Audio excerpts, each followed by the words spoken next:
آج کا ہمارا موضوع ہے نظم۔ تو چلیے نظم کو بہت ہی سادہ اور آسان لفظوں میں سمجھتے ہیں۔ سب سے پہلے لغوی معنی یعنی کہ لغت کے حساب سے اس کے معنی دیکھ لیتے ہیں۔ لغوی معنی ہے موتیوں کو لڑی میں پرونا، ایک لڑی میں پرونا۔ لغوی معنی کے بعد ادبی اصطلاح میں اس کے معنی دیکھ لیتے ہیں کہ کیا ہے۔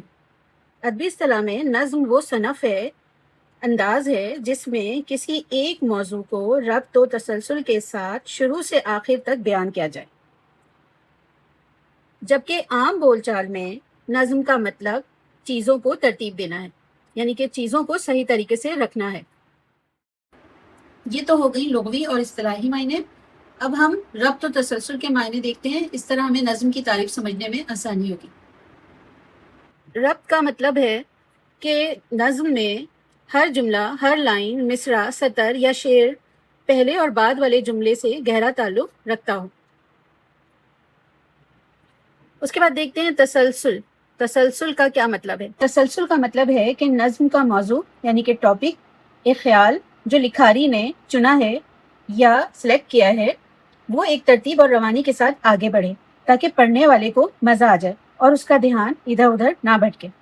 لہٰذا نظم کی تعریف سادہ اور آسان لفظوں میں یہ ہے کہ نظم وہ انداز ہے، وہ لکھنے کا طریقہ ہے جس میں کسی ایک موضوع، ایک خیال یا ٹاپک کہہ لیں کو ایک ترتیب اور روانی کے ساتھ لکھا جائے۔ یہ تو تھی نظم کی تعریف۔ اب نظم کو موضوع، لکھائی اور انداز کے اعتبار سے مختلف حصوں میں تقسیم کیا جاتا ہے، جس کو ہم نظم کی اقسام کہتے ہیں۔